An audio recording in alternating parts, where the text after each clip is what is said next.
Tere, mina olen Kärt. Mina olen Top-Autos personalijuht. Tule meile praktikale. Lähme vaatame, mis meil sulle pakkuda on.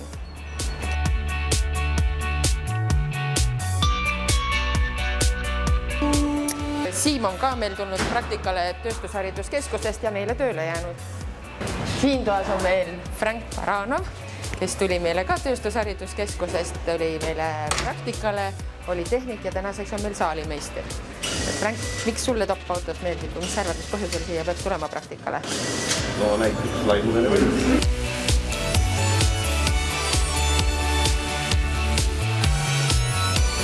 Siin toas meil on kaks poissi, kes on tööstushariduskeskusest. Esimene on Risto Põlten, kes tuli meile 7 aastat tagasi praktikale ja siiamaani on meil veel tööle. Mis sulle meeldib eriti Top-Autos? Hea kollektiiv on kindlasti hea argument. Ja Taavi, räägime sinuga ka. Sina oled Top-Autosse jäänud 17 aastaks peale praktika alustamist ja majas. Mis sind sunnib olema meie ettevõttes nii kaua või mille pärast oled siia meile jäänud? Mulle meeldib ka väga kollektiiv ja töökeskkond on hea ja saunas saab käia ilusti peale see aega ja kõik on väga hea, ma olen igati rahul. Lisaks on siin meil hästi palju mudeleid muidugi, aga see kindlasti ongi hästi nagu mitmekülgne, et ongi kohe nagu mitut erinevat marki saab teha, iga auto on natukene erinev ja see annab kindlasti kohe suurema väljavaate. Garaaž on meil kindlasti moodne, siin on just tehtud remondid asjad, me saame minu meelest igasuguste töödega hakkama.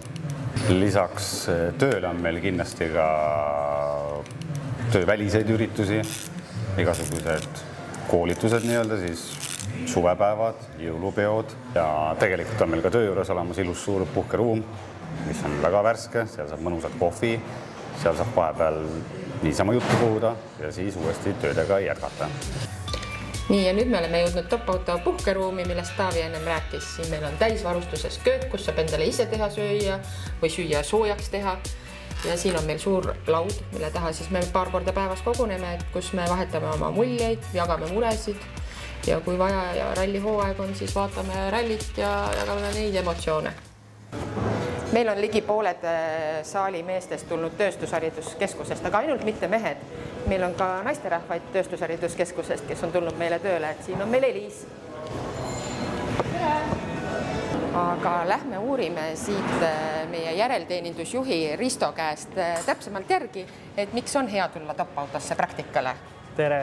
Top-Autosse on hea tulla praktikale, sest meil on väga palju erinevaid marke ja mudeleid. Meil on erinevad osakonnad, nagu näiteks teenindus, keretööd, diagnostika, garantii, varuosad, pesula. Meil on uudne töökeskkond, väga toetav kollektiiv ja palju ühisüritusi. Ja me toetame ka oma töötajate arengut, et on meil mitmed tulnud, kes on tulnud siia majja praktikale, on jäänud tehnikuks, edasi läinud varuosadesse või saanud saalimeistriks. Et me toetame ka oma ettevõtte töötajate majasisest karjääri. THK praktikante me ootame alati väga, sest seal on väga kõrge tase ja väga paljud neist on jäänud ka meile edasi tööle. Jah, ligi pooled meie töötajad on tööstushariduskeskusest. Üritame oma inimesi motiveerida siin majas igasuguste pehmete väärtustega, et teeme ühisüritusi suvel, talvel. Mõtleme, et neil seal puhkenurgas oleks hea olla, sauna saavad kasutada, kohvik on majas, kus koha peal küpsetatakse iga päev värsked saiakesed. Nii et miks meie majja tulla on väga palju põhjuseid ja need tuleb tulla siin ise välja uurida. Nii on.